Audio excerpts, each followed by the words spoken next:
Et finalement, vous l'avez dit tout à l'heure, si on parle beaucoup des propos de J.D. Vance hier, on évoque en revanche peu son intervention sur les négociations dans le conflit ukrainien. Voilà, c'est pas ça qu'il a mis en avant, mais il a quand même rencontré hier soir Volodymyr Zelensky qui vient de s'exprimer, on l'écoute. Ukraine will never accept deals. Nous n'accepterons jamais des accords conclus dans notre dos sans notre participation.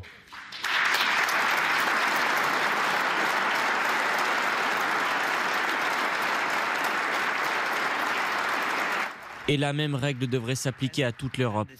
Pas de discussion sur l'Ukraine sans l'Ukraine. Pas de décision sur l'Europe sans l'Europe.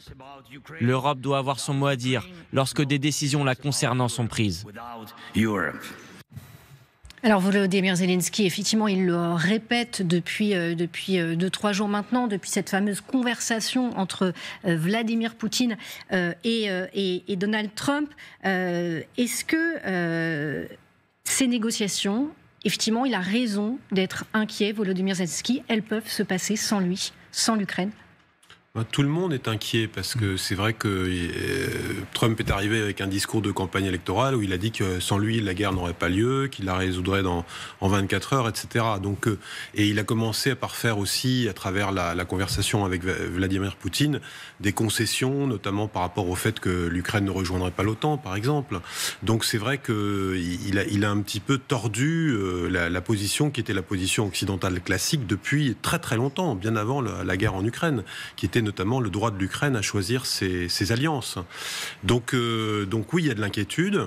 Ce qu'on voit quand même, c'est que finalement, plus les déclarations se font, plus les appels téléphoniques sont passés, plus les rencontres ont lieu, plus on se rend compte que ce dossier est très compliqué, que c'est pas évident comme ça du jour au lendemain de trouver un accord, qu'il y a des déclarations qui disent aussi qu'il faut qu'on ait un accord durable. Il y a quand même des propos qui ont été assez rassurants pour les Ukrainiens, pour les Européens.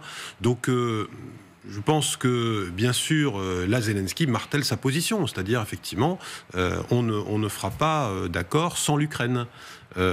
Et donc, l'Ukraine doit être à la table, et les Européens aussi, parce que les Européens soutiennent la position ukrainienne.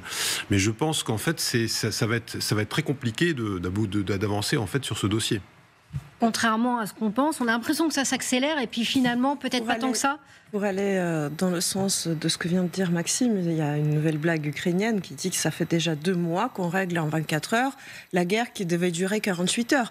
Donc, en effet, je pense qu'on peut constater en fait que Donald Trump lui-même et son administration commencent à prendre conscience de la complexité du dossier et du fait que ça ne sera absolument pas facile, d'où la multiplication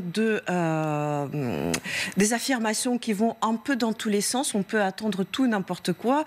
Il y a quelques jours, J.D. Vance a même dit qu'il n'exclut pas les soldats américains sur le sol ukrainien. Donc en fait, ça va de la partition de l'Ukraine dans son dos jusqu'aux soldats américains sur le sol ukrainien. Il y a vraiment une gamme regardez de déclarations ce que dit justement Volodymyr Zelensky. L'Ukraine aura peu de chances de survivre sans le soutien des États-Unis. Mais ça, c'est la réalité, parce que déjà, dans les faits, les États-Unis est le pays qui a le plus gros stock d'armes disponibles dans le monde, hors l'Ukraine, parce que ça, c'est pas qu'un casus qu'un cas diplomatique, c'est une guerre réelle. L'Ukraine a besoin d'armes et de munitions pour pouvoir continuer à se défendre. Et donc, en fait, là, on est vraiment dans un moment d'hésitation, d'oscillation. Et quel est le plan B? Parce qu'apparemment, le plan A de Trump, c'était d'appeler Vladimir Poutine, et que probablement la magie allait s'opérer et que ça allait donner magiquement une trêve, ne serait-ce qu'une trêve qui lui donnerait un peu de latitude pour les négociations. On a vu que ça n'a pas eu lieu. Donc maintenant, l'improvisation continue. Et dans le cadre de cette improvisation, le président ukrainien, comme vient déjà de dire Maxime, eh bien, il martèle sa position. Lui, il aura au moins cet avantage d'avoir la constance, ce qui est aussi éventuellement le cas de l'Europe, qui, depuis peu, a quand même une position commune et constante. Général Chauvency, ils peuvent négocier sans l'Ukraine? Non, c'est impensable. ça peut être une menace, mais la réalité pratique, comment voulez-vous ? Comment ça se passerait sur le terrain s'ils décident Non, mais si vous voulez négocier, il faut que tous les parties prenantes soient intéressées à la solution. Vous ne pouvez pas dire à un aux uns, vous venez pas, et puis moi je traite le problème avec l'autre. Ça ne tient pas la route. Les premiers acteurs de cette guerre, ce sont les deux belligérants. Il y a l'Ukraine d'un côté, la Russie de l'autre. Maintenant, les États-Unis, malgré leur poids effectivement économique et leur poids militaire, ne sont qu'une partie extérieure qui s'immisce dans le sujet, simplement parce qu'on a dit sans vous, on ne peut pas y arriver. Donc ils deviennent un médiateur. Mais en tout état de cause, comment peut-on imaginer que l'Ukraine ne soit pas à la table des négociations ? Et j'irai même plus loin. Pourquoi l'Union européenne n'y serait pas ? Parce que l'Union européenne, à la date d'aujourd'hui, a donné plus d'argent, sans doute moins d'armes, mais plus d'argent à l'Ukraine que les États-Unis. Et c'est quand même notre continent. C'est chez nous, ici. C'est pas aux États-Unis. Donc si on ne se sent pas concerné, si on est mis dehors, il y aura un problème, et ça peut même aller jusqu'à un clash d'ailleurs diplomatique, s'il n'y a aucune raison que les États-Unis prennent la main sur ces négociations, malgré leur puissance, et que nous n'y soyons pas. Mais ça fait des mois qu'on le dit. Alors, est-ce que l'Europe a été à la bonne hauteur ? Est-ce que l'Europe a fait ce qu'il fallait pour être à la table des négociations ? C'est un autre sujet, mais ça, les éléments nous manquent un petit peu pour comprendre pourquoi il n'y a pas eu le plan commun. Parce que finalement, le plan commun, aujourd'hui, il n'est pas construit. La seule chose que l'on veut, c'est de dire la Russie ne doit pas gagner. Donc, indirectement, que l'Ukraine doit gagner. Je ne suis pas certain quand même que l'Ukraine soit en mesure de gagner. On peut simplement limiter la casse de telle façon que l'Ukraine puisse vivre comme un État souverain. Mais on sent quand même que Volodymyr Zelensky, il y a une certaine fébrilité. Il n'est pas en position de force aujourd'hui. Il n'est pas en position de force, mais on surestime les capacités de Poutine à arrêter cette guerre et son intérêt. Poutine n'a aucun intérêt à arrêter cette guerre. Il a intérêt à arrêter des Ukrainiennes pour se faire avancer peut-être plus tard. Et les experts américains qui travaillent sur la Russie considèrent que Trump n'a pas connaissance effective de la Russie. Il pense qu'il peut convaincre Poutine. Il pense, mieux de lui que lui, il est.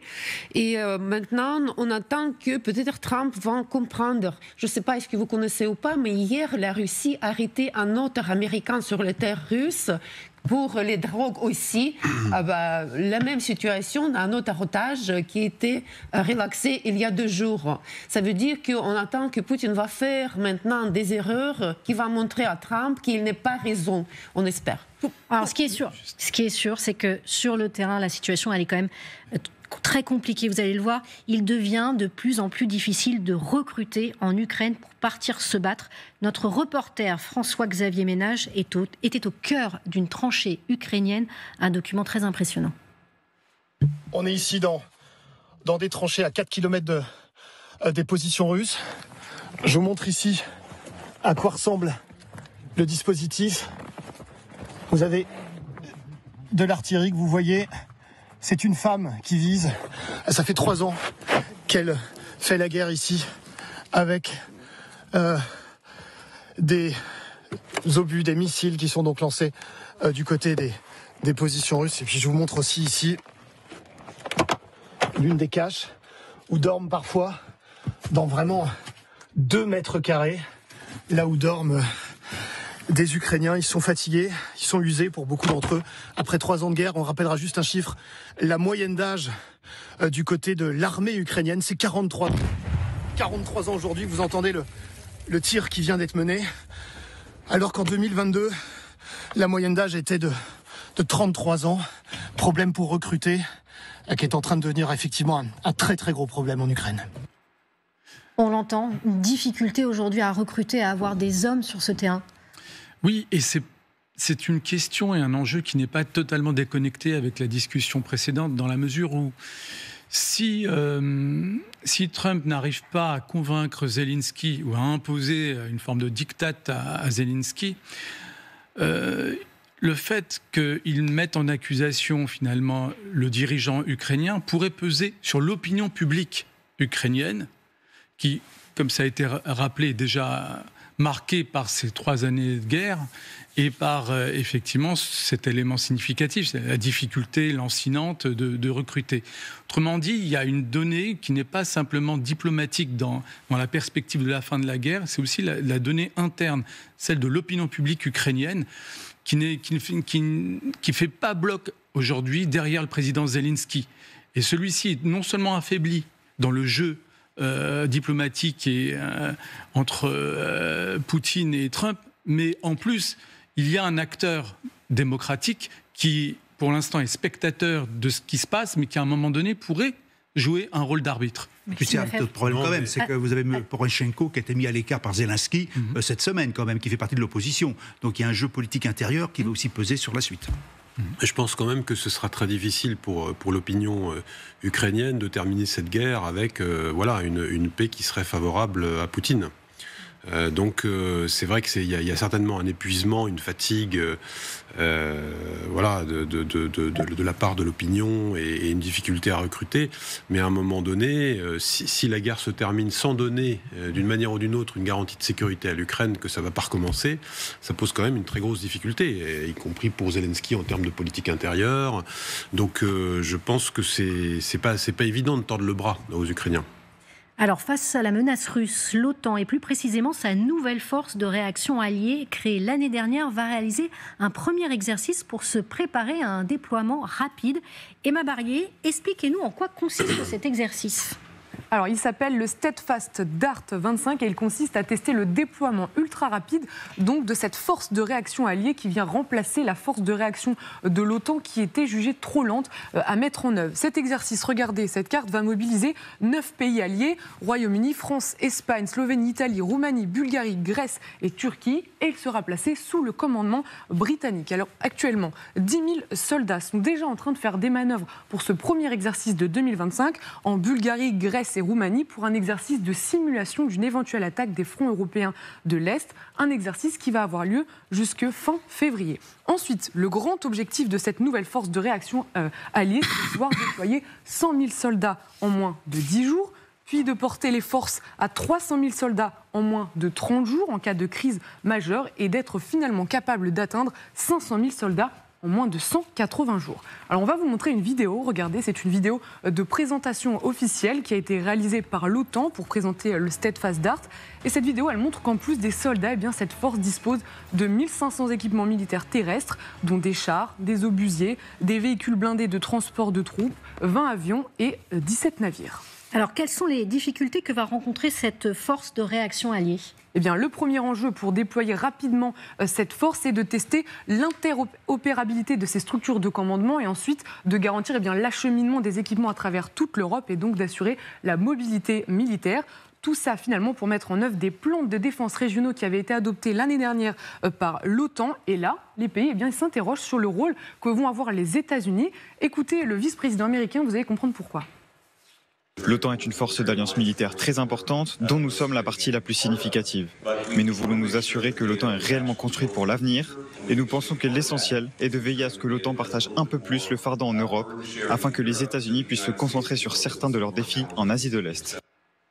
Alors une centaine d'exercices est prévu pour cette année 2025, mais évidemment, sans le renfort américain, les objectifs de déploiement de soldats seront évidemment bien plus difficiles à atteindre. Merci beaucoup Emma. Général Chauvency, 100 000 soldats en moins de 10 jours, 500 000 en moins de 180 jours. C'est des chiffres assez impressionnants.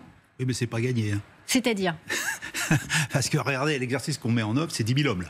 C'est en gros, on est entre 10 et 15 000 dans tous les exercices de l'OTAN. Steadfast, un exercice qui se fait chaque année depuis de nombreuses années. Sauf que là, on en change un petit peu la Constitution.